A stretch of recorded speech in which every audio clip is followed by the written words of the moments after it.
What is up, everybody? Jim and Mark here with a listener request. Now, the podcast, I actually didn't realize it was a listener request. Oh, yeah, this was a request, Jim. Yeah.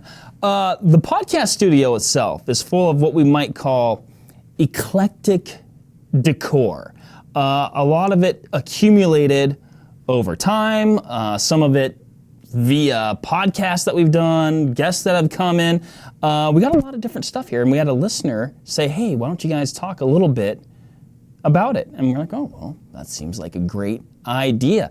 We've been calling this one the MTV Cribs, Jim. Now, I feel like when anybody gives a tour of their house or something like that, they're like, oh, it's like the MTV Cribs. I don't know if MTV still does. Do they still do that show? Is it so old, but it's like ingrained in our society as like, oh yeah, I know what that is. I think a lot of people know what it is, but I think that the demographic is aging. Yeah. And I don't know if it's been replenished at the younger level. My girls would not know, like I would say that they'd be like, yeah, Dad, I've been out of the crib for years. Like, I don't know what you're talking about. Might fall on deaf ears. Also, if you, of all people, don't know if MTV still does MTV Cribs, then I don't know if anyone knows if they still do MTV Cribs. But also, like, if they still do it, I'm not their demographic anymore either. Maybe not. But I tell you what, whenever they show Rob Dyrdek on Ridiculousness, you're their guy. I am their guy. Catherine was like, oh, we should have stocked the off camera here. We have a fridge. And she's like, oh, we should have stocked the fridge. I'm like, oh yeah, we should have just like put straight 40s in it. Just. That's right. That would have been very fitting. We also should have had like a celebrity off like shooting hoops on our private basketball court behind the cameras too. Just in the background. Just, oh, he's always here. Yeah, oh man, it's him again. Yeah. We're giving the younger viewers and listeners a little bit of an insight into what they might have seen. Yeah. If you need to, I'm sure you can look up an old episode. Jim, should we start giving the tour? Yeah, no, I think we agreed that we would start. I'm sorry. You got to do like, all right, guys, come on. Yeah, join in. We're gonna switch to the MC Ryan camera. Kick it off here, Jim. Well, in this corner, first off, you'll notice that actually, so when we very first started, we were in a different room. We moved to this room. It was sort of, a flex space. And we decided to inhabit it because we were in kind of a stuffy corner of basically a closet before. But then we built these nice wood, whatever you call it, a shelving. And, it's been outfitted ever since. I feel like we could have MC Ryan host a podcast on the entire tech setup too that's incorporated. But here we have some magazines of all various different types. We have AR-15, a little AK-47, Ruger 1022, Glock, and a lot of our magazines around here are loaded. We're ready. If it gets weird, I'm coming here. It's a good first place to go. It's, if anything else, it's like a good top-off room, Yeah. A lot of these mags are from a Brownells event. Ryan Muckner and I did a media event, and we had some mags and ammo left over, and so this is kind of where they ended up in our reserve. Yeah, they became a very potentially useful decoration. You guys were stuffing mags. I know we used these mags at a SHOT Show range day once. We were stuffing them with these bad boys. Yeah.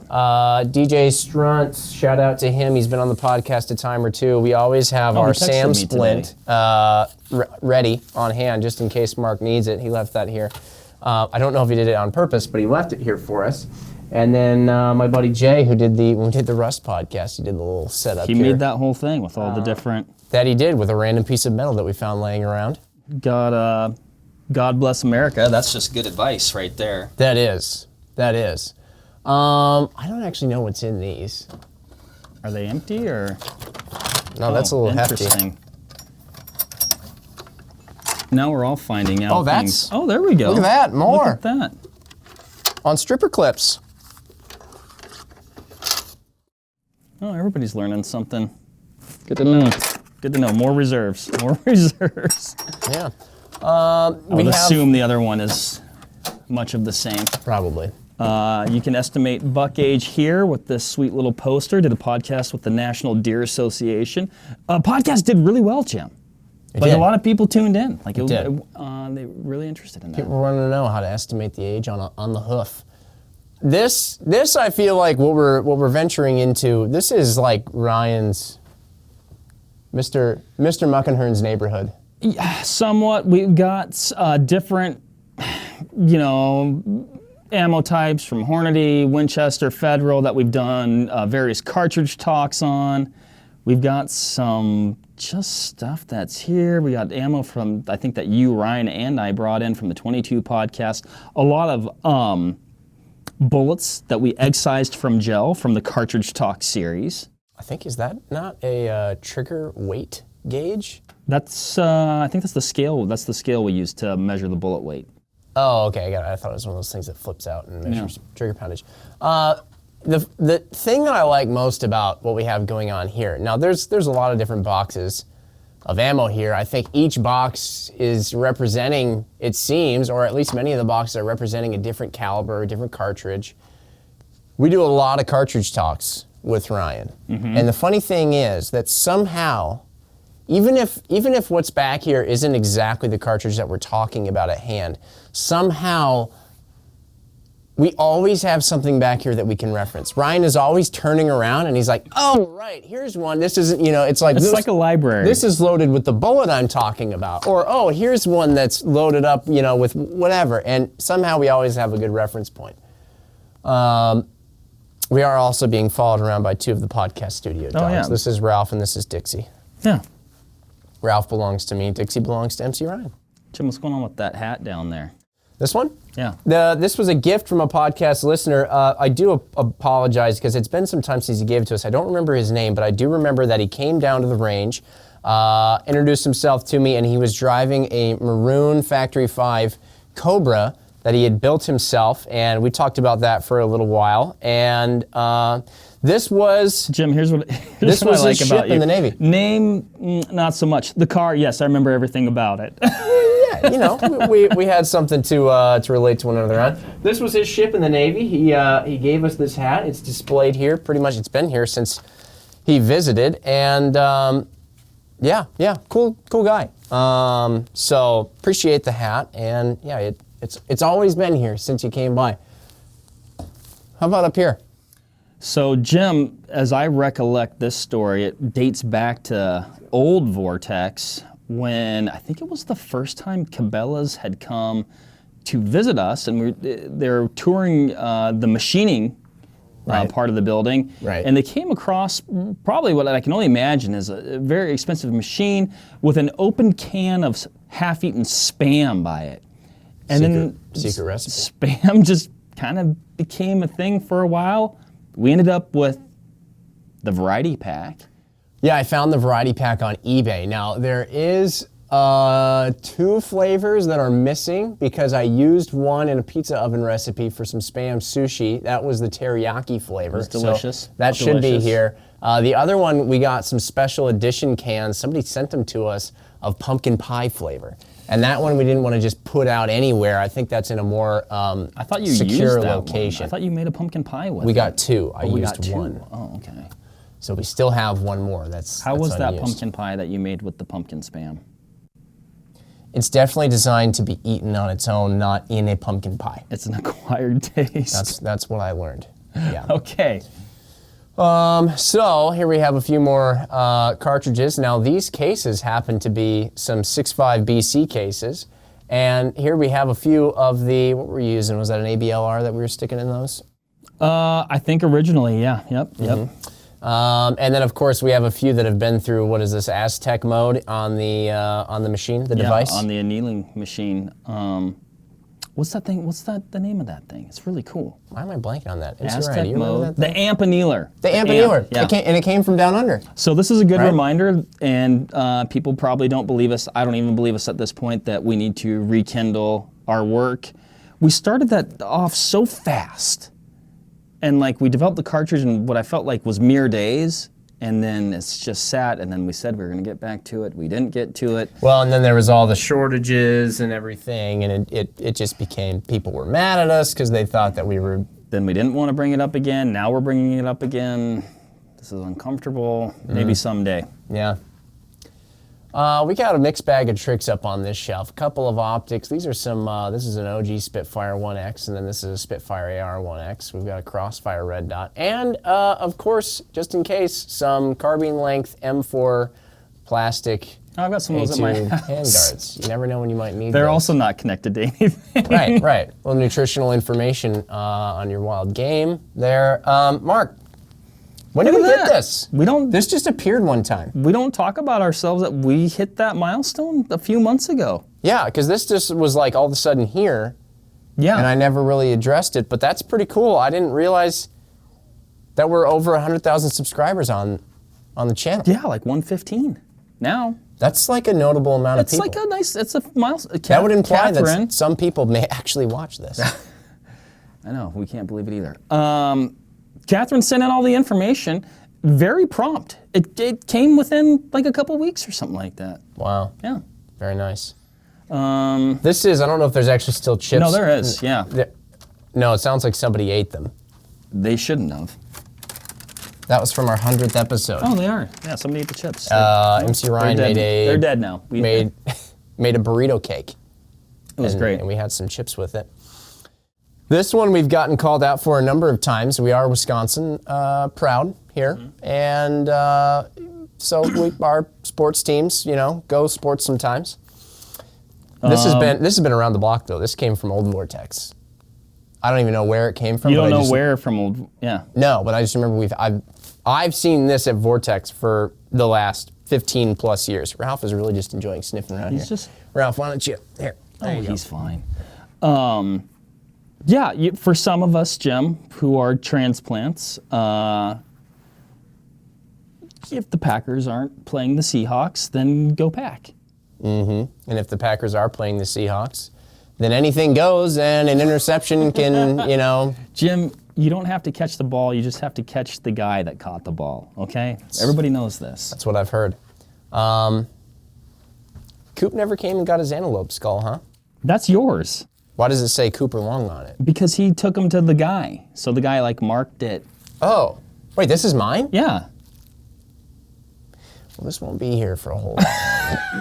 I'm going to take this. I will set it back where it was. That was a trophy dough, Jim. I know. You just leave looking at it. I was somewhere. like, I thought the Cooper's was a little smaller than that. A lot of cheek rest there from our good friend Brad. Oh, yeah, the Brad corner. Bottle of booze. That's always handy. Also great for an apocalypse. Yeah. In case of emergency, break glass. I think that one of my favorite items in this studio is one of the items that probably goes I don't even want to talk about it. Unnoticed. I don't want to talk about it. I actually wasn't going to bring it up. It's the worst thing we've ever... You weren't going to talk about this? No. You were going to pretend this wasn't here? Yeah. I don't want to draw... Now we've drawn too much attention. This was used to People bail... don't think I'm doing that intentionally. This was used to bail a lot of water. A lot of water. Jim and I went on a boat trip. It was a terrible boat trip. Inappropriately selected and inappropriately loaded inflatable boat on a very inappropriate river for such an inflatable boat. I had a plan. It was vetoed, and the trip that happened. Hey, actually, to be fair, I liked your original plan. Then why didn't we do that? Because everybody else vetoed. That's not true. No, this is true. I liked your plan. We got Let's get to the bow. All right, anyway. Get to the bow. It's very nice. Couple of trad bows. Not a couple of trad... Huh? Well, okay, I thought you weren't going to go into it. No. A couple of trad bows. One that I purchased and one that I built with Clay Hayes in Florida. These, I need to break these out again. This spring/summer/fall. Jim, it's funny that you say that. I was looking at mine the other day because we did that trip together.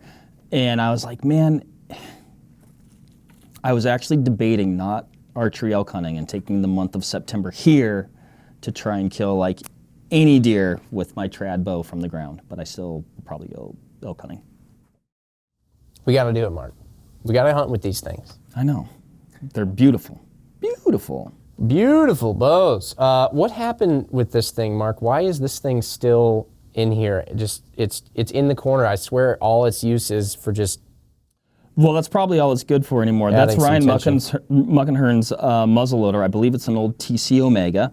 I've got a synthetic stock version of a similar rifle. Really nice muzzleloader. He lent it out. I think it was used in a wet environment, and if you look down the barrel, you'll see it looks more like an old sewer pipe, and I don't believe that the gun is really functional anymore. I don't think you're gonna burnish that out with a few shots. Could we make it just like a 54 cal? I think it's done. I think what's done is done. Shame. That's a sad story. That's a good muzzleloader. Yeah. All right. We've got the back wall. Hey, talk on changing this up a little bit too.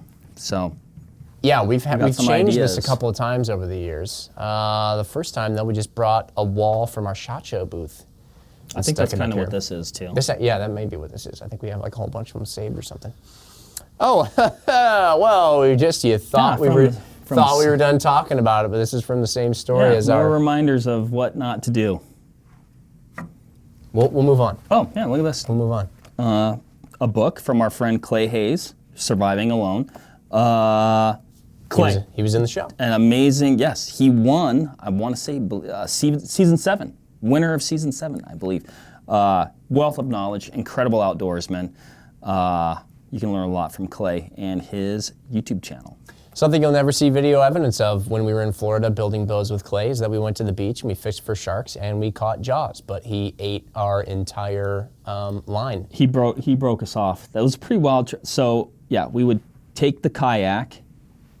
When you say Clay. Clay would, yeah. Free spool it, drop the baits, and then went back to the beach, put the rod in a rod holder, and when that shark ate, and this is a stout rod. This is a big deal rod, big game rod. It buckled it and then immediately broke us off. And I think that fish actually haunts Clay more than it does us. And he's mentioned multiple times how he's got that reel spooled back up. Still talks about it. Ready to go. The one that got away, the ones that get away, those are the ones that you remember, unfortunately. That is true. That is true. What do we, where'd this cookbook come from? This is a Provider Cookbook. So yeah, that's Chad with Foul Life. That's his cookbook. They got some various spices to go with it. A little Montana Mex barbecue sauce from our friend Eduardo Garcia. We need to do more cooking apparently, Jim. We got lots of like cookbooks and spices around here. We do. That was a customer sending a few of those. Okay. Made a few up. Fantastic. This is our list that we finally marked everything off. Finished it with the old 9x25 Dillon. These have been up here. These were just decorations at first. A lot of these scopes, almost all of them, minus that 5 to 25 PST Gen 2, are actually now kind of hard to come by. 6 to 24 by 50 HSLR first focal plane, a Viper HST. Actually, I think those are still around. This one in particular, though, the Razor HD Gen 1. Now, that is a scope that stood the test of time in the Vortex lineup. I think we had it in our lineup for at least 10 years. For sure.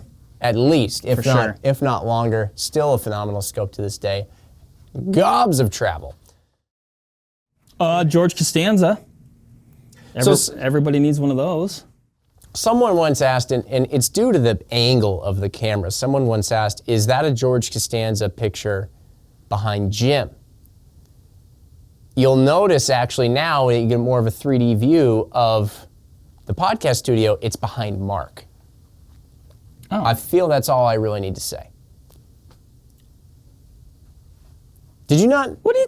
Are you not familiar? What are you talking about? My point exactly. These are AR-10 mags.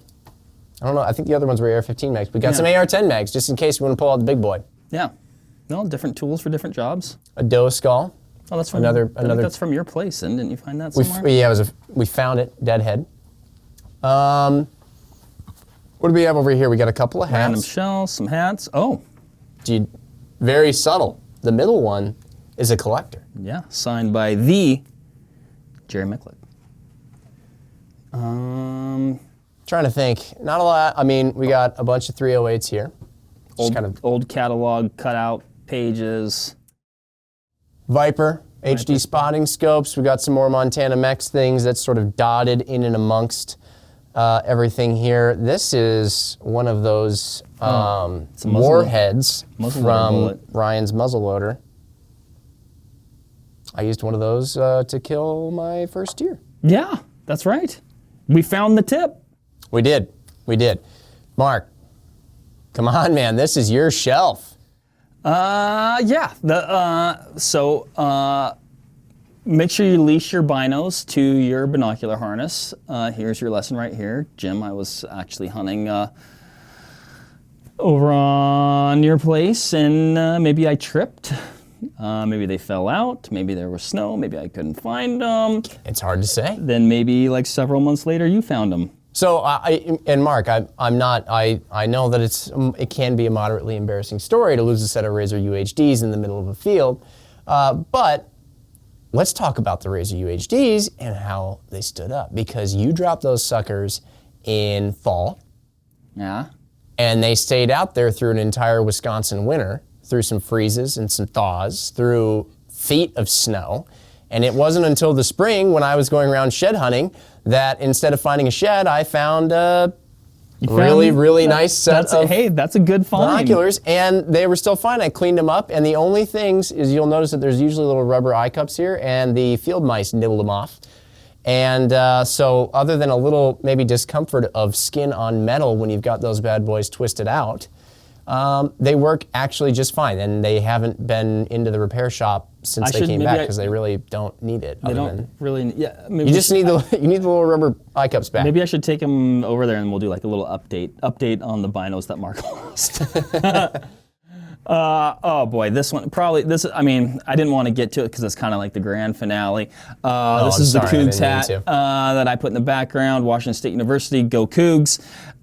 We get a few comments. That gets noticed every now and again. Go Cougs gets dropped in the comments from time to time. So that's pretty cool. Yeah, I threw that up there. Nobody told me not to, so I left it. Jim, why don't you talk through these bad boys? We've got an intro video for the Spaghetti Shootout. That's right, for season 2, and we did the Monty Python intro, a homage to the Monty Python intro, and Mark was Patsy. I was the coconut guy. The coconut guy.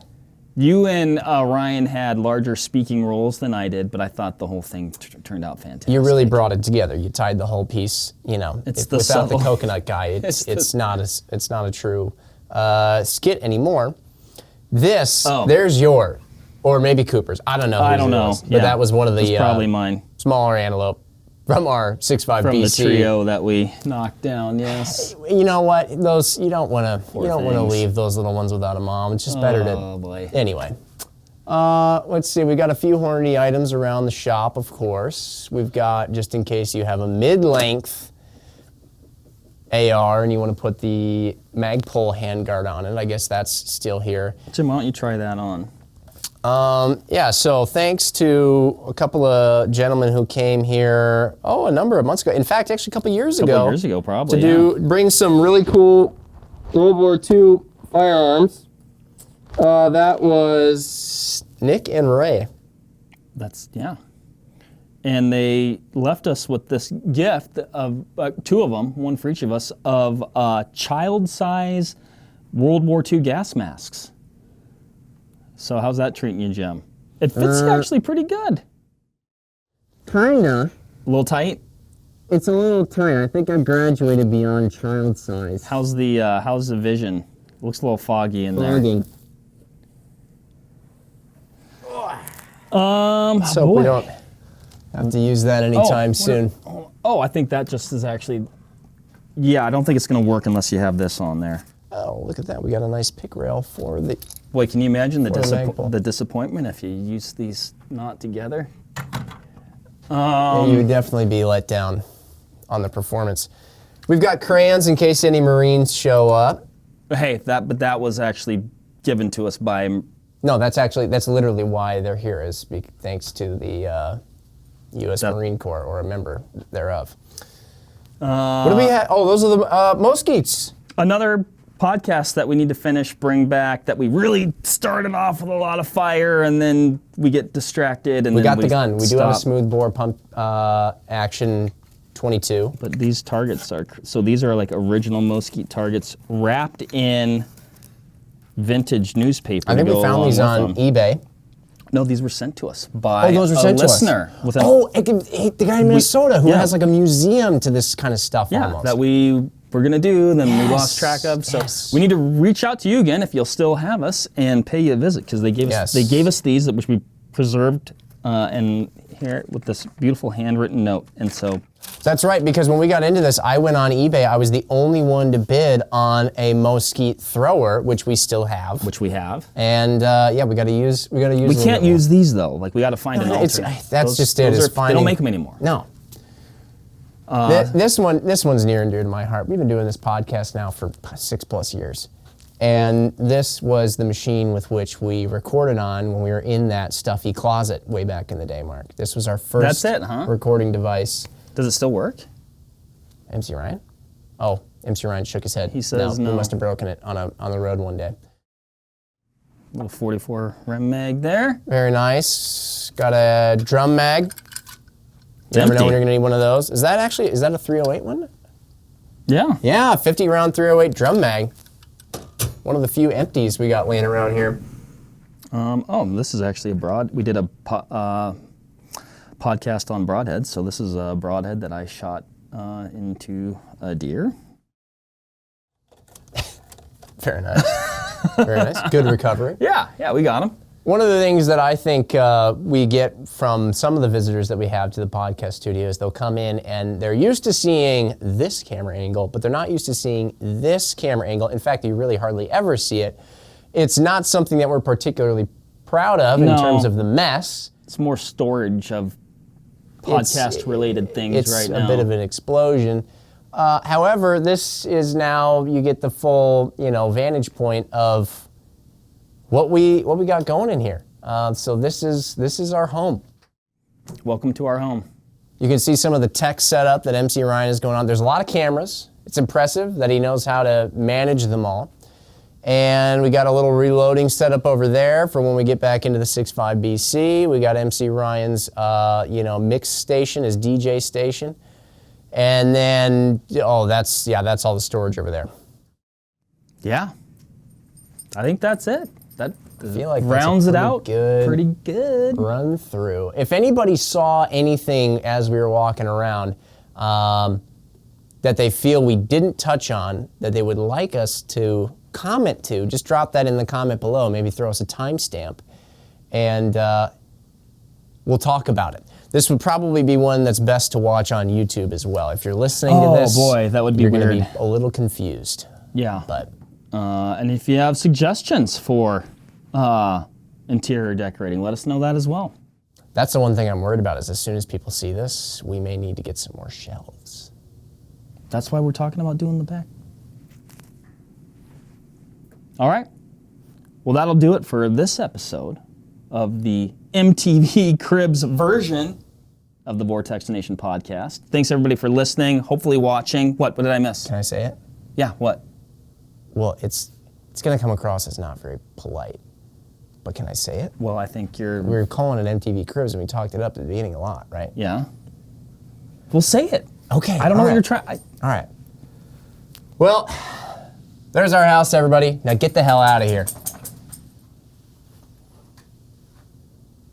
I think that's what they do. Yeah, I think that's what they do Something too. like- I think it's something like that.